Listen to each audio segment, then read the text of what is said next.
നമസ്കാരം, ഞാൻ ബൈജു നായർ. നമ്മുടെ സംസാരം ചാനലിലേക്ക് എല്ലാവർക്കും സ്വാഗതം. ഇന്ന് മുഖവുരകളൊന്നുമില്ലാതെ നമുക്ക് മുന്നിൽ അവതരിപ്പിക്കാവുന്ന ഒരാളാണ് എൻ്റെ കൂടെ ഉള്ളത്, നമ്മുടെ പ്രിയപ്പെട്ട നടൻ നരൻ. നമസ്കാരം നരൻ. നമസ്കാരം. അപ്പോൾ നരൻ ഈ പറഞ്ഞ പോലെ ഇടയ്ക്കിടയ്ക്ക് കേരളത്തിൽ പ്രത്യക്ഷപ്പെടും. പിന്നെ നമ്മൾ കാണുന്നത് കമലഹാസൻ്റെ കൂടെ ചെന്നൈയിലായിരിക്കും. അങ്ങനെ വീണ്ടും കുറച്ച് കഴിയുമ്പോൾ വീണ്ടും മലയാളത്തിൽ വരും. അങ്ങനെ അങ്ങോട്ടും ഇങ്ങോട്ടും ഓടിക്കൊണ്ടിരിക്കുകയാണ് നരൻ. പക്ഷേ ഇപ്പം ഒരു പുതിയ സംഭവം ഉണ്ടായത്, കൊച്ചിയിൽ സ്ഥിരതാമസം ആക്കാൻ പോവുകയാണ്. ഇപ്പോൾ താമസം തുടങ്ങിക്കഴിഞ്ഞു. അതുകൊണ്ട് എനിക്ക് തോന്നുന്നു ഇനിയിപ്പോൾ ഒരു കൂടുതൽ മലയാള സിനിമകളൊക്കെ പ്രത്യക്ഷപ്പെടുമെന്ന് എനിക്ക് തോന്നുന്നു. എന്തായാലും നമുക്കിപ്പോൾ ആദ്യം ചോദിക്കേണ്ടത് സാഹസം എന്ന പുതിയ സിനിമയുടെ വിശേഷങ്ങളാണ്. സാഹസത്തിലെ ഓണം മൂട് എന്നൊരു പാട്ടൊക്കെ ഗംഭീരം വൈറലായിക്കൊണ്ടിരിക്കുന്ന ഒരു സമയമാണ്. ചെറുതായിട്ടൊക്കെ ഡാൻസ് കളിക്കുന്നതൊക്കെ കണ്ടുവല്ലോ നരൻ. അപ്പോൾ സാഹസത്തിൻ്റെ വിശേഷങ്ങളൊക്കെ പോകാം. അടുത്ത ആഴ്ച റിലീസാണല്ലോ.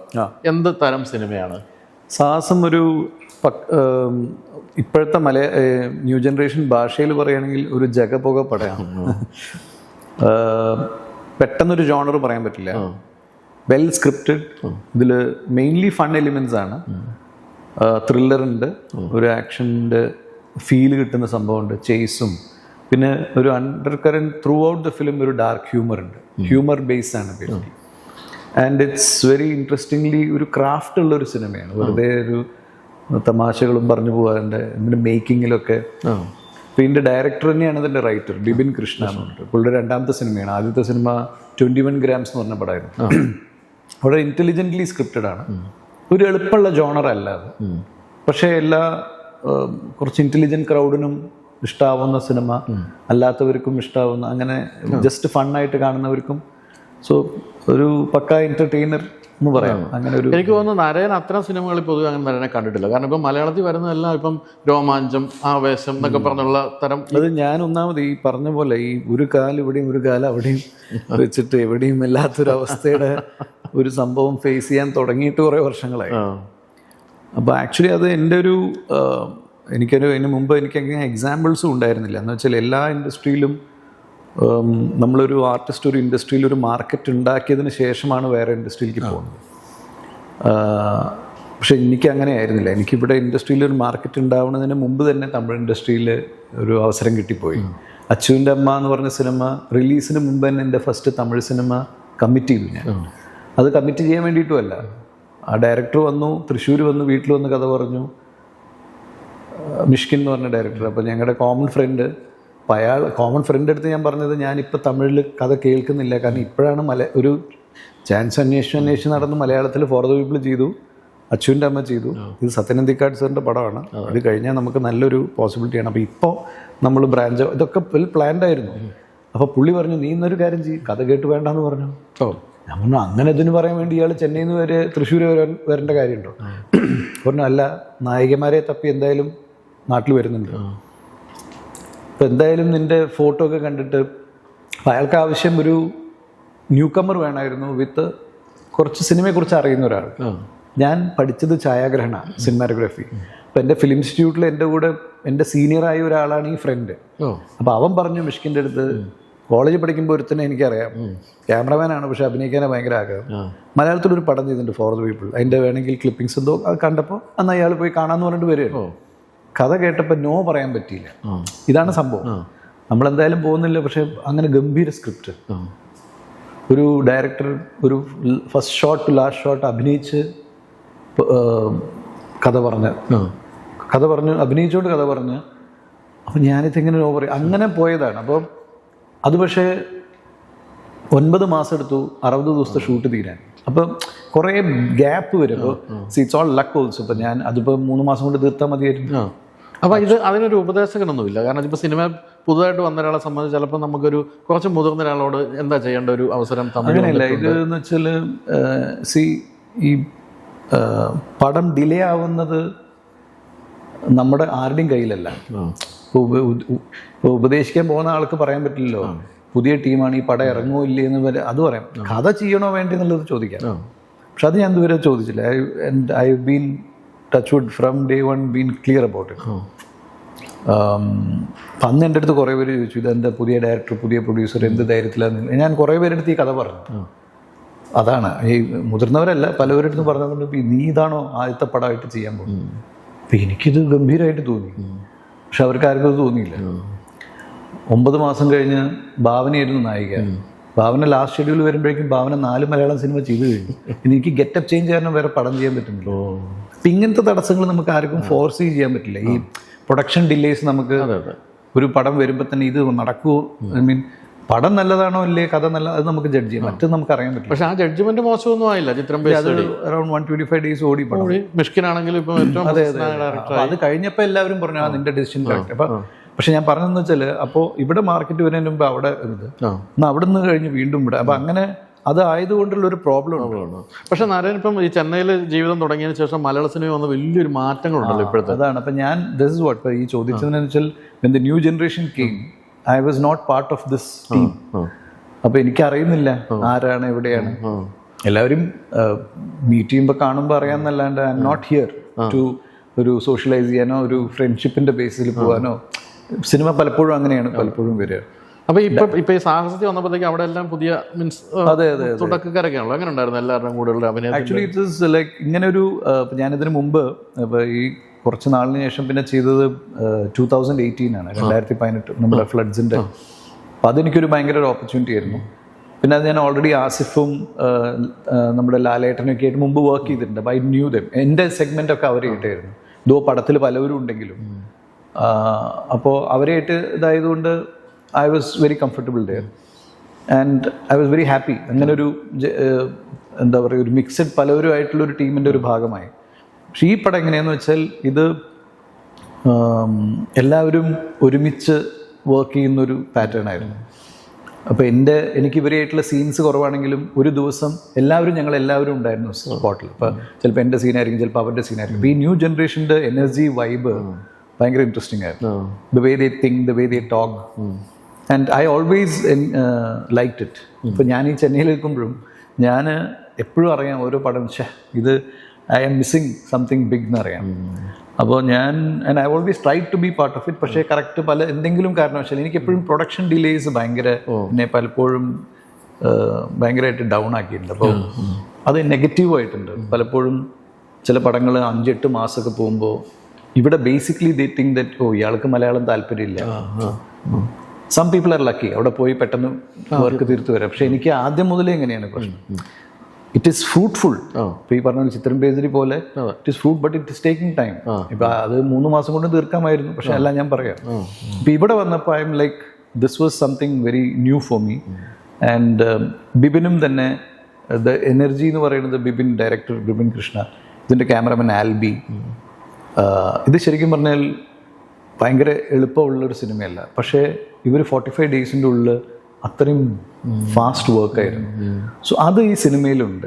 So for me I am so happy. നമ്മൾ ഇവിടെ വന്നു, ഇപ്പം നാട്ടിലേക്ക് വരാനുള്ള മെയിൻ തിങ് അച്ഛൻ്റെ അമ്മയുടെ അടുത്തേക്ക് ക്ലോസർ ആയിട്ട് വരാൻ. They are aged and I M the only child. ഇപ്പോൾ ഞാൻ എല്ലാ മാസവും വരും അവരെ കാണാം. പക്ഷേ ഇപ്പോൾ ചെറിയ ആൾ എൻ്റെ ഇപ്പോൾ മോനിപ്പോൾ 2.5 വയസ്സായി. അപ്പോൾ ഇവൻ ജനിച്ചതിന് ശേഷം അവർക്ക് കുറച്ച് ഇമോഷണലി ഒരു ഫീൽ ചെയ്യാൻ തുടങ്ങി. കാരണം എപ്പോഴെങ്കിലും അല്ലേ മോനെ കാണാൻ പറ്റൂ.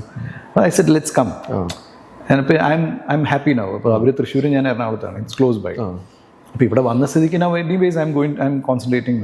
അപ്പം അങ്ങനെ വരുമ്പോൾ ദിസ് ഇസ് മൈ എന്താണ് ഇത്രയും കുറച്ച് വന്നതിന് ശേഷം കുറേ കഥകളൊക്കെ തിരഞ്ഞെടുത്ത് ഇത് ഇസ് ദ റൈറ്റ് പ്രോജക്റ്റ് എന്ന് തോന്നി എനിക്ക്. അപ്പോൾ ഇതേ പ്രശ്നം ഇപ്പോൾ തമിഴന്മാർക്ക് തോന്നില്ലേ? നരേന്ദ്ര നാട്ടിലേക്ക് പോയി. ഇല്ല, തമിഴന്മാർക്ക് അങ്ങനത്തെ ഒരു പ്രശ്നമേ ഇല്ല. അവരുടെ ഇഷ്ടംപോലെ ആൾക്കാരുണ്ട്.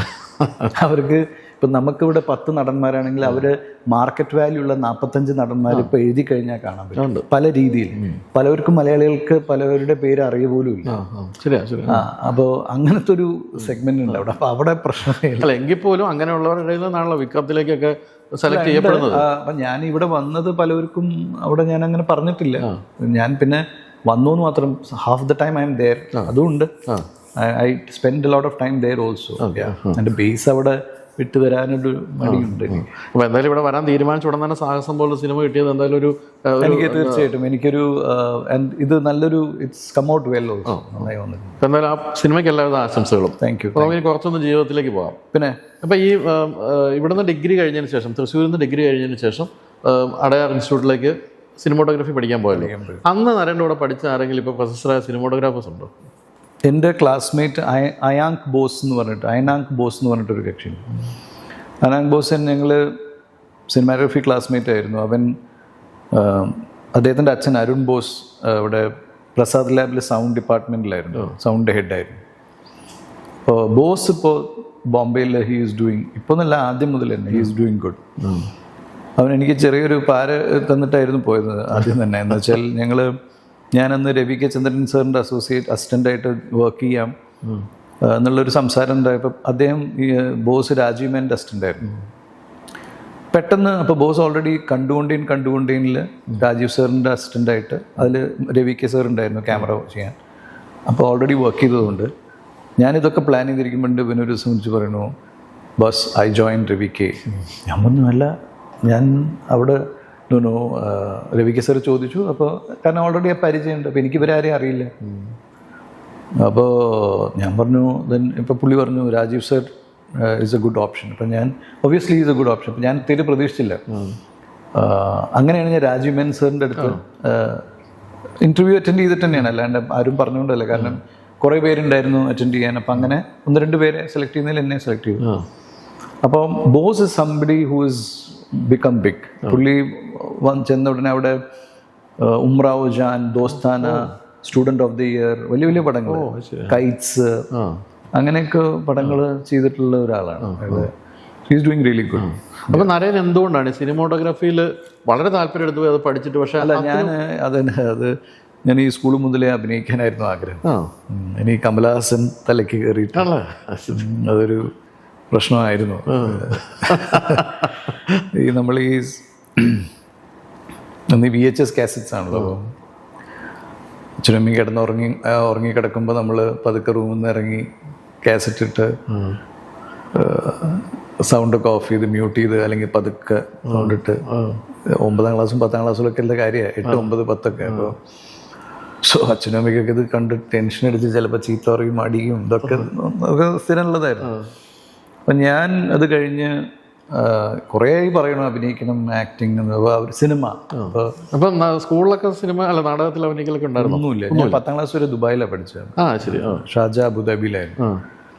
അപ്പം അതും എനിക്കൊരു പ്രശ്നമായിരുന്നു. ഇത് മനസ്സിലാഗ്രഹമുണ്ട്, പക്ഷെ ഇത് എവിടെ ചെന്ന് അല്ലേ, ഇതിപ്പം എനിക്ക് തന്നെ വല്ലതും അറിയൂല്ലേന്ന്. ഞാൻ ഈ മിററിന്റെ മുമ്പിൽ അഭിനയിക്കാന്നല്ലാണ്ട് ഇത് ആരെങ്കിലും ഒന്നും അറിയണ്ടേ.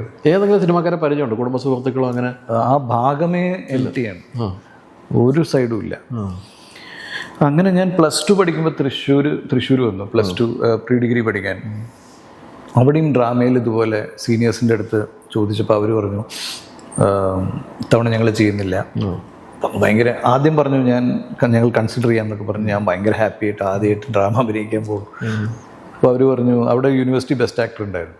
പുള്ളി പറഞ്ഞു ഇല്ല, ഞാൻ വേറെ ഡ്രാമ ഡയറക്റ്റ് ചെയ്യാണ് വേറെ ആൾക്കാർക്ക് വേണ്ടി, തവണ ഞങ്ങൾ ചെയ്യുന്നില്ല. അന്ന് ഭയങ്കര വിഷമിച്ച് ഞാനിരുന്ന് കരയൊക്കെ ഉണ്ടായിരുന്നു. എനിക്ക് അഭിനയിക്കാൻ പറ്റുമോ ഇല്ലേ എന്ന് അറിയാനുള്ളൊരു അവസരം വരെ എനിക്കില്ലേ എന്നുള്ള രീതിയിലാണ്. അങ്ങനെ ഞാൻ ആ സമയത്ത് അത് കഴിഞ്ഞ് ഡിഗ്രിക്ക് കേരള ആർമിയിൽ ജോയിൻ ചെയ്തു. കേരള ആർമിയിൽ ജോയിൻ ചെയ്തപ്പോൾ ഞാനിതുപോലെ ഡ്രാമ ട്രൈ ചെയ്തു. കോളേജിൽ ഫസ്റ്റ് കിട്ടി, ഡി സോണിൽ ഫസ്റ്റ് കിട്ടി, ഇൻ്റർ സോണിൽ പോയി. അപ്പം ഞാൻ തന്നെയായിരുന്നു ഇനീഷ്യേറ്റീവ് എടുത്തിരുന്നത്. സൂ സ്റ്റോറി എന്ന് പറഞ്ഞൊരു എഡ്വേർഡ് ആൽബി എന്ന റൈറ്ററുടെ ഒരു അബ്സേർഡ് പ്ലേ ആയിരുന്നു.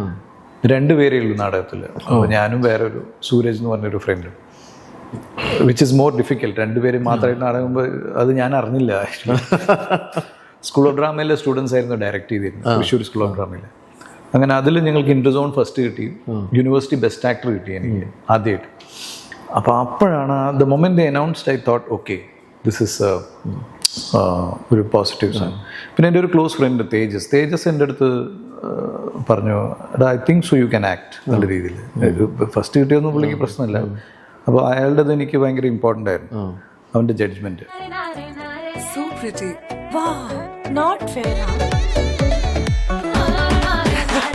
Let's make this unforgettable.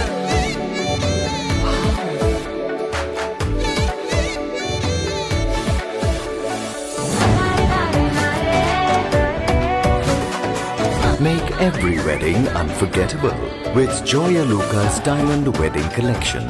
Joya Lucas, world's favorite jeweler. വീട്ടുകാർ അറിയുന്നുണ്ടായിരുന്നു ഇങ്ങനെ നാടകം അഭിനയിക്കുന്നത്? താല്പര്യമില്ല. ഇല്ല. അപ്പോൾ ഈ മീൻസ് പേടിയാണ്, വേറെ ഒന്നുമില്ല. അപ്പോൾ അച്ഛൻ്റെതെന്ന് വെച്ചാൽ ഞാൻ ഒരു പ്രൊഫഷണൽ ഡിഗ്രി, അച്ഛൻ ക്ലിയർ ആയിട്ട് പറഞ്ഞു, you take A professional degree and then you do what ever you want. അപ്പോൾ ഞാൻ പറഞ്ഞു ഞാൻ എഞ്ചിനീയറിംഗ് എടുത്തിട്ട് അച്ഛൻ ആ സർട്ടിഫിക്കറ്റ് തരും എന്ന് ഞാൻ സിനിമയ്ക്ക് പോകും. ഇതൊക്കെ സംസാരം. അപ്പോൾ ഓക്കെ, എൻട്രൻസ് പാസ്സായില്ല. അങ്ങനെ ഞാൻ ഡിഗ്രിക്ക് ജോയിൻ ചെയ്തു. ഞാൻ MCA എടുക്കണോ MBA എടുക്കണോ, അത് നോക്കുമ്പോൾ MCA 3 വർഷം MBA 2. അപ്പോൾ ഞാൻ പറഞ്ഞു MBA എടുക്കാം. MBA എടുത്തിട്ട് അച്ഛന് ഞാൻ സർട്ടിഫിക്കറ്റ് തരും, എന്നിട്ട് ഞാൻ സിനിമ. അപ്പോൾ ഓക്കെ. അങ്ങനെ ആ സമയത്ത് വാട്ട് ഹാപ്പൻഡ് ഇസ്, ഞങ്ങളുടെ തൃശ്ശൂർ ഞങ്ങളുടെ neighbours, this is how things turn. Neighbours അവർ ഫാമിലി, ഇപ്പോൾ ആ കസിൻ ലേലാൻറ്റി എന്ന് ഞങ്ങൾ പറയും, അവരുടെ മകൻ റിസ്വിൻ, അത് വി ആർ ഓൾ ക്ലോസ്. അപ്പോൾ അവർ they are close to Fazil sir. അപ്പോൾ അവർ ഫാസിൽ സാറിനെ കാണാൻ പോയപ്പോൾ ഞാനൊന്ന്, this is the first thing, ഒരു വലിയൊരു ആളെ കാണാൻ പോകും ഡിഗ്രിക്ക് പഠിക്കുമ്പോൾ. അപ്പോൾ ഫാസിൽ സാറിൻ്റെ അടുത്ത് പോയപ്പോൾ അവരിങ്ങനെ പറഞ്ഞു, ഇങ്ങനെ ഇപ്പോൾ ഞാൻ ഈ ചെറുതായിട്ട് കഥ എഴുതലും ഇതൊക്കെ എന്തെങ്കിലുമൊക്കെ പരിപാടികൾ ഫോട്ടോസ് എടുക്കുമായിരുന്നല്ലോ. അപ്പോൾ ഒരു പറഞ്ഞു, റിസ്വിൻ പറഞ്ഞു ഇങ്ങനെ അതുപോലെ ഇങ്ങനെയൊക്കെ സിനിമ ഭയങ്കര താല്പര്യമാണ്, അഭിനയിക്കും ഇതൊക്കെ. അപ്പോൾ ഡയറക്ഷൻ്റെ കാര്യം എന്തോ പറഞ്ഞപ്പോൾ ഇങ്ങനെ ഇൻസ്റ്റിറ്റ്യൂട്ട് പഠിച്ചാലോ എന്നൊക്കെ, പുള്ളിക്ക് പല ചിന്തകളും ഉണ്ടെന്നൊക്കെ പറഞ്ഞപ്പോൾ ഫാസിൽ സാറാണ് പറഞ്ഞത്, ഡയറക്ഷൻ പഠിക്കുന്നതിനെക്കാട്ടിലും അങ്ങനെയാണെങ്കിൽ ക്യാമറ സിനിമാറ്റോഗ്രഫി ട്രൈ ചെയ്തുകൂടെ എന്ന് ചോദിച്ചു. That's A technical qualification. അപ്പോൾ പുള്ളി മറ്റും പറഞ്ഞാൽ ഫോട്ടോസ് എടുക്കും നന്നായിട്ട്, then that's A better option എന്ന് പറഞ്ഞു. അങ്ങനെ ഞാൻ വീട്ടിൽ വന്നിട്ട്, അപ്പോൾ എനിക്കതൊരു, അപ്പോൾ ഞാൻ അങ്ങനെ ചിന്തിച്ചിട്ടില്ല.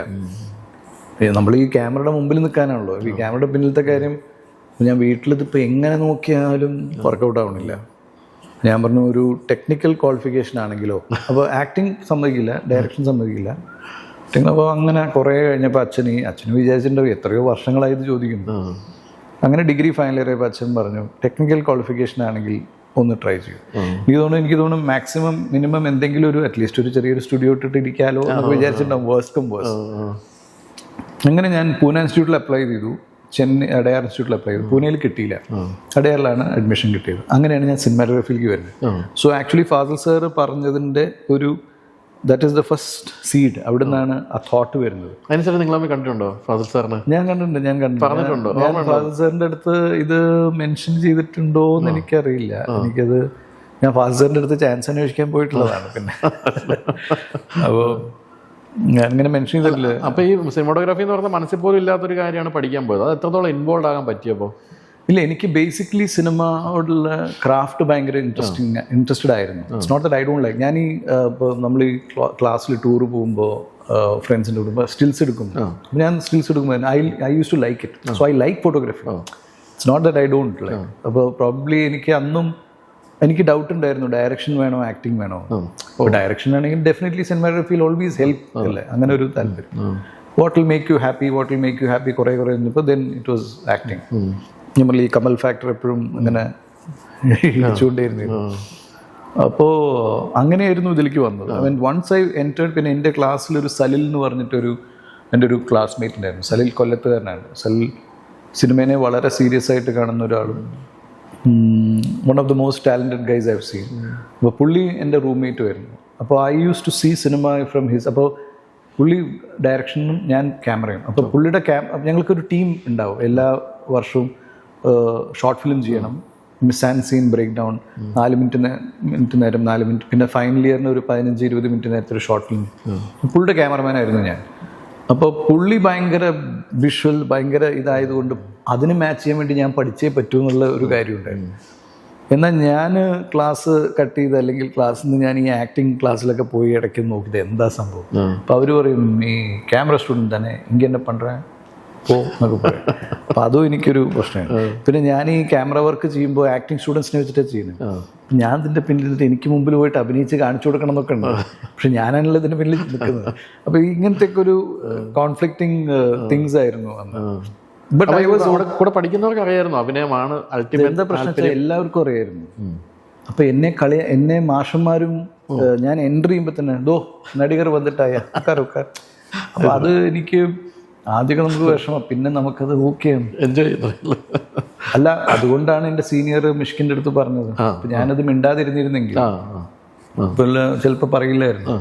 അപ്പോൾ ഈ ഡിഗ്രി ഇതിൻ്റെ സർട്ടിഫിക്കറ്റ് കൈ വന്നതിന് ശേഷമാണോ പിന്നെ നമ്മൾ അഭിനയത്തിലേക്ക് അല്ലെങ്കിൽ ആലോചിച്ച് തുടങ്ങിയത്? അല്ല, ഞാൻ അപ്പം മുതലേ ഡയറക്ടേഴ്സിനെ മീറ്റ് ചെയ്യുമായിരുന്നു. അങ്ങനെ ഞാൻ രാജീവ് മേനൻ സാറിൻ്റെ അസിസ്റ്റൻ്റായി അദ്ദേഹത്തിൻ്റെ കൂടെ വർക്ക് ചെയ്തു. അത് ഏറ്റവും വലിയ എൻ്റെ ഒരു ലൈഫിലൊരു വലിയ ടേണിംഗ് പോയിൻ്റ് ആയിരുന്നു. കാരണം ഞാൻ ഇൻ്റർവ്യൂവിന് ചെന്നപ്പോൾ തന്നെ ആദ്യം പറഞ്ഞു അദ്ദേഹത്തിൻ്റെ സർ എല്ലാം ഇൻ്റർവ്യൂ ഒക്കെ കഴിഞ്ഞ് അദ്ദേഹത്തിൻ്റെ അടുത്ത് പറയും സാർ എനിക്കൊരു ചെറിയ പ്രശ്നമുണ്ടെന്ന് പറഞ്ഞു. എന്താണെന്ന് ചോദിച്ചു. എനിക്ക് അഭിനയമാണ് ഏറ്റവും കൂടുതൽ ഇഷ്ടം.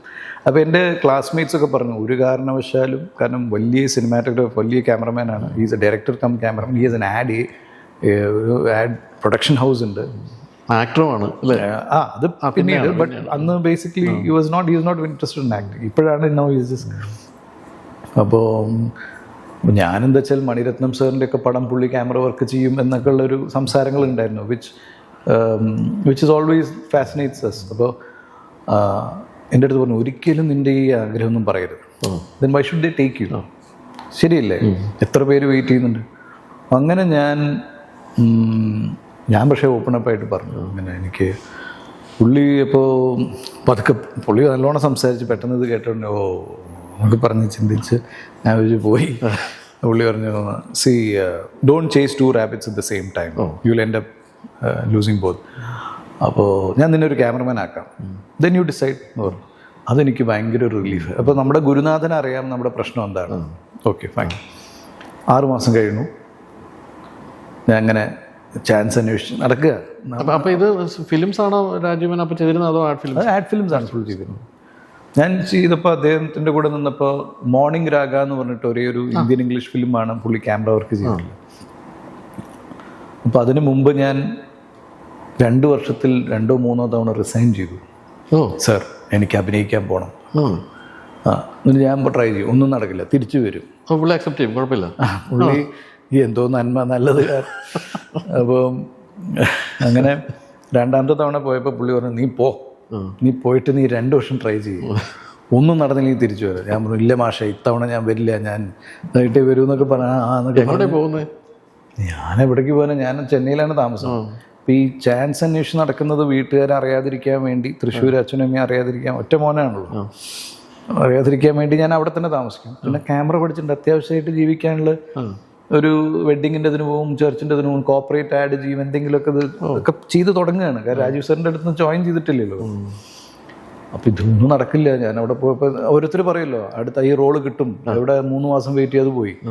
അങ്ങനെ ഞാൻ തിരിച്ച് ജോയിൻ ചെയ്യും. വീണ്ടും 1 വർഷം വർക്ക് ചെയ്തു, വീണ്ടും റിസൈൻ. അപ്പം 2ാമത്തെ തവണ റിസൈൻ ചെയ്തപ്പോൾ ഞാൻ പറഞ്ഞില്ലേ മാഷ് ഇത്തവണ ഞാൻ ഇതാക്കും. പക്ഷെ അതൊരു ടഫ് ടൈമായിരുന്നു. കാരണം ഇത് ലൈക്ക് റിയൽ, നമ്മളവിടുന്ന് ട്രെയിൻ പിടിച്ച് വന്ന് നാട്ടിൽ കുറേ ഡയറക്ടേഴ്സിനെ മീറ്റ് ചെയ്യുന്നു, അവിടെ കുറേ സ്ക്രീൻ ടെസ്റ്റ് ചെയ്യുന്നു, തമിഴും ചെയ്യുന്നുണ്ട്. പക്ഷെ ഇതിൻ്റെ ഇടയിലാണ് രാജീവ് സാറിൻ്റെ കൂടെ വർക്ക് ചെയ്യുമ്പോഴാണ് അടൂർ സാറിൻ്റെ നിഴൽക്കുത്ത് എന്ന് പറഞ്ഞ പടത്തിൽ അഭിനയിക്കാൻ ഒരു അവസരം കിട്ടുന്നത്. അതെങ്ങനെ വന്നു? അത് അടൂർ സാറ് രാജീവ് സാറിൻ്റെ ഓഫീസിൽ വന്ന് അവർ ആദ്യമായിട്ട് സിനിമാസ്കോപ്പിൽ ഷൂട്ട് ചെയ്യണം. അപ്പോൾ മങ്കട രവിവർമ്മ സാറാണ് ക്യാമറ. അപ്പോൾ ഇതിന് ഉള്ള ഫിലിം സ്റ്റോക്കും ഇതിനുള്ള ടെസ്റ്റ് ഷൂട്ടൊക്കെ നടത്തുകയാണ്. ഇതൊക്കെ രാജീവ് സാറിൻ്റെ ഓഫീസിലും ഒരു പ്രൊവൈഡ് ചെയ്യുമ്പോൾ ഞാനാണ് ഇതൊക്കെ ചെയ്യുന്നത്, അസോസിയേറ്റ് ആയിട്ടുള്ള രീതിയിൽ. ഞാൻ തന്നെ ഫുട്ടേജ് ഇതാക്കണു, പോയി ലാബിൽ പോയി, പ്രസാദ് ലാബിൽ പോയിട്ട് പ്രിൻറ്റ് ചെയ്തിട്ട് മങ്കട സാറുണ്ട് ഇതിൻ്റെ ഗ്രേഡിങ് എങ്ങനെയാണെന്നൊക്കെ. അപ്പോൾ ഈ പ്രോസസ്സ് നടക്കുന്നതിൻ്റെ ഇടയിൽ ഞാൻ അടൂർ സാറിൻ്റെ അടുത്ത് ചോദിച്ചു, സാർ ഒരു ചെറിയ ഡൗട്ട്, ഈ സാറിൻ്റെ കാസ്റ്റിംഗ് ഓവറാണോ എന്ന് ചോദിച്ചു. പുള്ളി പറഞ്ഞു പിന്നെ ഞാൻ ആലോചിച്ചു എന്ത് മണ്ടത്തരം ഞാൻ ചോദിച്ചു. അദ്ദേഹം തന്നെ കുറച്ച് വെയിറ്റ് ചെയ്തിട്ടാണ് ഒരു പടം ചെയ്യുന്നത്. ഒബ്വിയസ്ലി പടം തുടങ്ങുന്നതിൻ്റെ 1 മാസം മുമ്പ് ഞാൻ ചോദിക്കുന്നു. പുള്ളി ചോദിച്ചു എന്താണെന്ന് ചോദിച്ചു. നമ്മളല്ല ഈ അഭിനയിക്കാൻ ഭയങ്കര ആഗ്രഹം, നിങ്ങൾ ക്യാമറയിലല്ലേ എന്ന് ചോദിച്ചു. പറഞ്ഞു അതെ. അപ്പോൾ ഞങ്ങൾ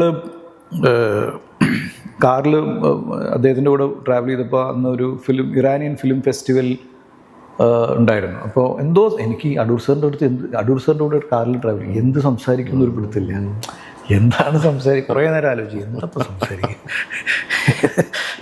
അപ്പോൾ ഈ കുറച്ച് നേരം ഉണ്ടായിരുന്നു ട്രാവലിൽ. അപ്പോൾ ഞാനങ്ങനെ നോക്കിയപ്പോൾ എന്തോ അദ്ദേഹം ചോദിച്ചപ്പോൾ ഞാൻ അങ്ങനെ പെട്ടെന്ന് എന്തോ ഫിലിം ഫെസ്റ്റിവൽ പറഞ്ഞപ്പോൾ ഞാൻ സാർ ഒരു ഇത്, അപ്പോൾ ഇറാനിയൻ ഫിലിം ഫെസ്റ്റിവൽ, അപ്പോൾ അതിനെക്കുറിച്ചൊരു ഞാൻ കണ്ടതുകൊണ്ട് പുള്ളി പറഞ്ഞു അതുണ്ടായിരുന്നു അല്ലേ, ഏതൊക്കെ പടങ്ങൾ, അപ്പോൾ ഇന്ന സിനിമകളാണ്. അപ്പോൾ അങ്ങനെ ഒരു കംഫർട്ട് ഉള്ളതുകൊണ്ട് എനിക്ക് ഐ കുഡ് സ്പീക്ക് വിത്ത്. അപ്പോൾ ഞാൻ പറഞ്ഞു ഇല്ല സാർ അഭിനയിക്കാൻ. അപ്പോൾ പുള്ളി ഞാൻ നോക്കിയിട്ട് ഞാൻ നോക്കട്ടെ,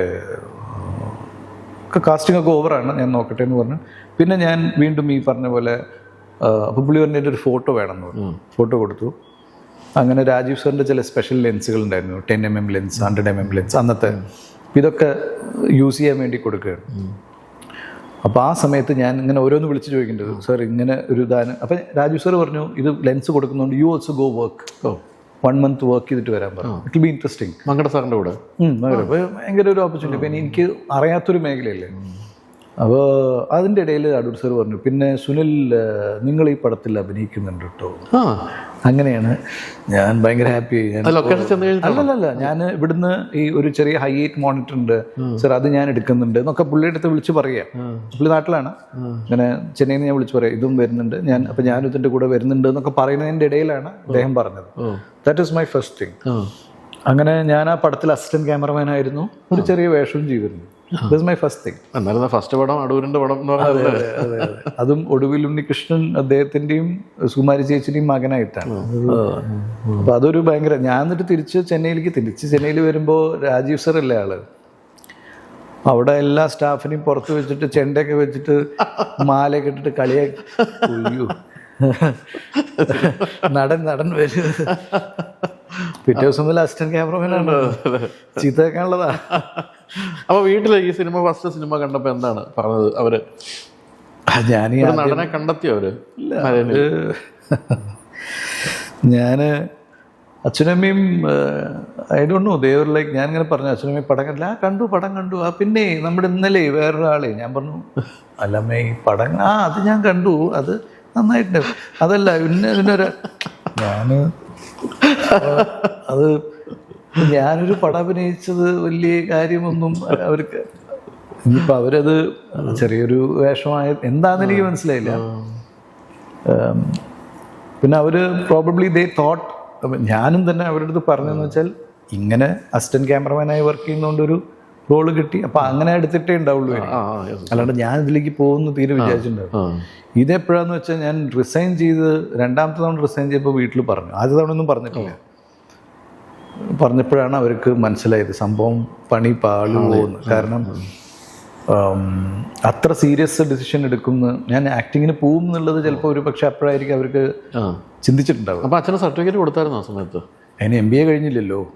MBAക്ക് മുമ്പ് ഞാൻ ഫിലിം ഷൂട്ടിൽ ജോയിൻ ചെയ്തില്ലേ, എൻ്റെ സർട്ടിഫിക്കറ്റിൻ്റെ ആവശ്യം, ഇത് ടെക്നിക്കൽ അല്ലേ. അങ്ങനെ ഒരു ഇതുണ്ടായി. അപ്പൊ ഈ ഫസ്റ്റ് സിനിമയിൽ പ്രത്യേകിച്ച് അടൂർ ഗോപാലകൃഷ്ണൻ എന്ന് പറയുന്നൊരു മഹാരഥന്റെ മുന്നിൽ ക്യാമറയ്ക്ക് മുന്നിൽ നിൽക്കുമ്പോൾ എങ്ങനെയായിരുന്നു ആ ഒരു അനുഭവം? ഞാനപ്പോൾ അതിനു മുമ്പ് എന്താണ് അനുഭവം എന്ന് വെച്ചാൽ, ഞാൻ ക്യാമറയുടെ പിന്നിൽ നിന്നിട്ട് അസിസ്റ്റ് ചെയ്യുന്നുണ്ടല്ലോ. അപ്പോൾ എല്ലാവർക്കും 5ഉം 10ഉം ടേക്കുകളാണ്. പിന്നെ എനിക്ക് 10ഓ 15ഓ ആയാലും വിരോധമില്ലല്ലോ.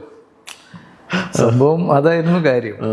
അപ്പൊ എന്നെ ലോങ് ഷോട്ടിൽ ഞാൻ വരമ്പത്ത് കൂടെ നടക്കുന്ന ഷോട്ട് എടുത്തു, അന്ന് അത്രേ ഉള്ളൂ. ഓക്കെ, പിന്നെ വേറെ ഒരു ക്ലോസപ്പ് എന്തോ എടുത്തു, ഞാൻ സൈക്കിൾ. ഓക്കെ, അപ്പോഴൊന്നും വീട്ടിൽ വിളിച്ച് പറഞ്ഞില്ല, കാരണം ഇതൊക്കെ എപ്പോൾ വേണമെങ്കിലും കട്ട് ചെയ്ത് പോവാം. പിന്നെ ഞാനും ഈ ഒടുവിൽ ചേട്ടൻ്റെയും സുമാരി ചേച്ചിയുടെയും മകൻ്റെ കൂടെ നിന്നിട്ട്, അവരുടെ കൂടെ നിന്നിട്ടുള്ള സീക്വൻസുകളൊക്കെ ഷൂട്ട് ചെയ്തതിന് ശേഷം, അതിൻ്റെ ചില ഫുൾ ഡേ ഷൂട്ട് ചെയ്തതിന് ശേഷം ഞാൻ വീട്ടിൽ വിളിച്ചു പറഞ്ഞു, അമ്മേ ഞാൻ ഈ പടത്തിൽ അഭിനയിക്കുന്നു. കാരണം അപ്പം എനിക്ക് മനസ്സിലായി. അപ്പം അത് എനിക്ക് സത്യം പറഞ്ഞാൽ ഇവരുടെ കൂടെ പിന്നിൽ വർക്ക് ചെയ്തുകൊണ്ട് ഐ വാസ് ഓക്കെ. അല്ലെങ്കിൽ നമ്മൾ ടെൻഷനാവും. പിന്നെ മാത്രമല്ല, Adoor sir has A specific way of working. അപ്പം he doesn't want the actors to think. അങ്ങനെ എനിക്ക് തോന്നിയത്. കൂടുതൽ കഥാപാത്രത്തെ മുഴുവൻ പറഞ്ഞു തരുന്നവരൊന്നുമില്ല, ആർക്കും ഒന്നും പറഞ്ഞു കൊടുക്കുന്നില്ല എന്നാണ് എൻ്റെ വിശ്വാസം. That's his way of filmmaking and he has been successful in his own ways for always. അപ്പോൾ that is, അത് നമുക്കൊന്നും ചെയ്യാൻ പറ്റില്ല. അപ്പം എനിക്കറിയില്ല, മൈ ഫസ്റ്റ് എക്സ്പീരിയൻസിൽ. അപ്പം അതിൻ്റെ ഒരു എന്താ പറയുക, so there is a something new. അപ്പം നമുക്ക് that's a new thought. I mean, അപ്പോൾ നമ്മൾ ഒരു ഡിസ്കഷനോ nothing, this is what you want. അപ്പോൾ സത്യം പറഞ്ഞാൽ നമുക്ക് അറിയണില്ല എന്താണ്, നമുക്കിപ്പോൾ തെറ്റ് ചെയ്താൽ എന്താണ് ഞാൻ തെറ്റ് ചെയ്യുന്നതെന്ന് നമുക്ക് ചിലപ്പോൾ അറിഞ്ഞൊന്നും വരില്ല. Probably A very seasoned actor will be okay. ഇപ്പോൾ ഒടുവിൽ ചേട്ടനും സുകുമാരി ചേച്ചിയും മുരളി ചേട്ടനും, അവിടെ ജഗതി ചേട്ടൻ ഉണ്ടായിരുന്നു, വിജയരാഘവൻ സാറ്, അങ്ങനെ ഇവർക്കൊക്കെ it might be little more easier, കാരണം they can probably get it. But for me it was not easy. ഇനി ഇതൊരു സൈഡ്. രണ്ടാമത്, ഞാൻ ബ്ലാങ്ക് ആയിട്ടാണ് പോണത്. ചിലപ്പോൾ അത് പ്ലസ് ആയിരുന്നിരിക്കാം, അതൊരു പോയിന്റ്. ഒരു ഇൻഹിബിഷനും ഇല്ല. ഞാൻ ഇത് ചിന്തിക്കാൻ, ഇത് എന്താണെന്ന് അറിയണ്ടേ ചിന്തിക്കാൻ. അപ്പോൾ ഞാൻ അങ്ങനെ ചെയ്യുമായിരുന്നു, ഇങ്ങനെ ഞാൻ ചെയ്തിട്ട് തന്നെ ഒന്നും ചെയ്തിട്ടില്ലല്ലോ. അപ്പോൾ അതിൻ്റെ ഒരു ഇത് that was A beautiful experience. പിന്നെ എനിക്ക് വേറൊരു കാര്യം എന്ന് വെച്ചാൽ ഭയങ്കര ഒരു അനുഭവം, ഈ അടൂർ സാറും മങ്കട രവിവർമ്മ സാറിൻ്റെയും ആ ലൊക്കേഷൻ ഉണ്ടല്ലോ. ഇപ്പം ഞാൻ രാജീവ് സാറിൻ്റെ സെറ്റ് എന്ന് പറഞ്ഞാൽ അസിസ്റ്റൻറ്റ് ക്യാമറമാൻ, ആഡ് ഫിലിംസാണ്. സാധാരണ ആഡ് ഫിലിംസ് ഭയങ്കര, പല ആഡ് ഫിലിം സെറ്റിലും പോയിട്ടുണ്ട്. ഭയങ്കര സൈലൻസും ഒരു പോളിഷ്ഡും, മിക്കതും ബോംബെ ക്ലയൻസും നോർത്ത് ഇന്ത്യൻ മോഡൽസൊക്കെ ആയിരിക്കും. ഞാനും പല ഈ കറ്റരീന കൈഫ് മുതൽ അങ്ങനെ കുറേ ഇവരുടെ കൂടെ ഞങ്ങളും വർക്ക് ചെയ്തു. ഞാൻ മോഡൽ അങ്ങനെയൊക്കെ ആയിരിക്കും സെറ്റ്. പക്ഷേ രാജീവ് സാറിൻ്റെ സെറ്റ് അങ്ങനെയല്ല. He is very fast. അപ്പോൾ അദ്ദേഹം ഓടുന്നു, ഞങ്ങൾ പിന്നാലെ ഓടുന്നു. അദ്ദേഹം ചീത്ത പറയുന്നു, ഞങ്ങളെല്ലാവരും ചീത്ത പറയുന്നു. അപ്പം ബഹളമയാണ് ഒരു ആൻഡ് ഇറ്റ് ഈസ് വെരി അങ്ങനെ. ആൻഡ് കുറേ ചീത്ത കേൾക്കുമ്പോൾ തന്നെ you are use to it. But work is fast and time waste ചെയ്യാനൊന്നുമില്ല. ഞാനൊക്കെ ഈ 4KB പാർലൈറ്റൊക്കെ എടുത്തിട്ട് പലപ്പോഴും ലൈറ്റ്മെന്മാരെ ഓടുന്നു കണ്ടിട്ടുണ്ട്. അങ്ങനെയൊന്നും അങ്ങനെ ഓടാൻ പാടില്ല. ബട്ട് ഇതൊരു സമയം ലൈറ്റ് പോകണു അതെന്ന് പറഞ്ഞു കൂടെ നമ്മളും ഉണ്ടാവും, റിഫ്ലക്ടർ ബോർഡൊക്കെ എടുത്തിട്ട് ഓടണം, അല്ലെങ്കിൽ അപ്പോൾ ചീത്തയാണ്. അപ്പോൾ ഇതൊക്കെ കഴിഞ്ഞിട്ട് നേരെ അവിടെ ചെന്നപ്പോൾ ശാന്തം, ഒരു വേറൊരു ലോകം. കന്യാകുമാരിയിലെ ഷൂട്ടിങ് വളരെ peaceful. Masters at work in there on ways, very cool. You can see life in a different way. അപ്പം ഞാനതിൽ ലഞ്ച് ബ്രേക്കിൻ്റെ ഫസ്റ്റ് ഡേ എല്ലാവരും ക്യൂവിൽ നിൽക്കുകയാണ്, ലൈറ്റ്മെന്മാരും ഇവരൊക്കെ. അപ്പോൾ വേറെ 1-2 പേര് ചോദിക്കുന്നുണ്ട്, അല്ല അടൂർ സാറും ഇവരൊക്കെ എവിടെയാണ് നോക്കുന്നുണ്ട്. ഞാനും തപ്പാണ്, ഇവരൊക്കെ എവിടെയാണ് നോക്കുമ്പോൾ 10-20 ലൈറ്റ്മെന്മാരുടെ പിന്നിലുണ്ട് മങ്കട രവിവർ സാർ നിൽക്കുന്നു. അപ്പോൾ ഞാനും ആ ക്യൂവിൽ, നമുക്ക് ഇത് എവിടെ നിൽക്കണം എന്നറിയില്ല ഇത്. പക്ഷെ അപ്പോൾ there is only one queue, one way of this thing. And the way Mankada sir was and or the way Adoor sir. So അതൊരു സിനിമയെക്കാട്ടിലും ഒരു ലൈഫിനെ കുറിച്ചിട്ടൊരു സാധനം. I am basically like that. പക്ഷെ എനിക്കത് കുറച്ചും കൂടി ഒന്ന് സ്ട്രോങ് ആയിട്ടുള്ളൊരു ഇമ്പാക്റ്റ് ആയിരുന്നു അത്. പല വേഷങ്ങളിലൂടെ നമ്മുടെ പ്രിയപ്പെട്ട നടനായിട്ട് മാറിയ നരേൻ്റെ വിശേഷങ്ങൾ അവസാനിക്കുന്നില്ല, അടുത്ത എപ്പിസോഡിൽ തുടരും. അപ്പോൾ ഈ വീഡിയോ കണ്ട എല്ലാവർക്കും നന്ദി, ബൈ.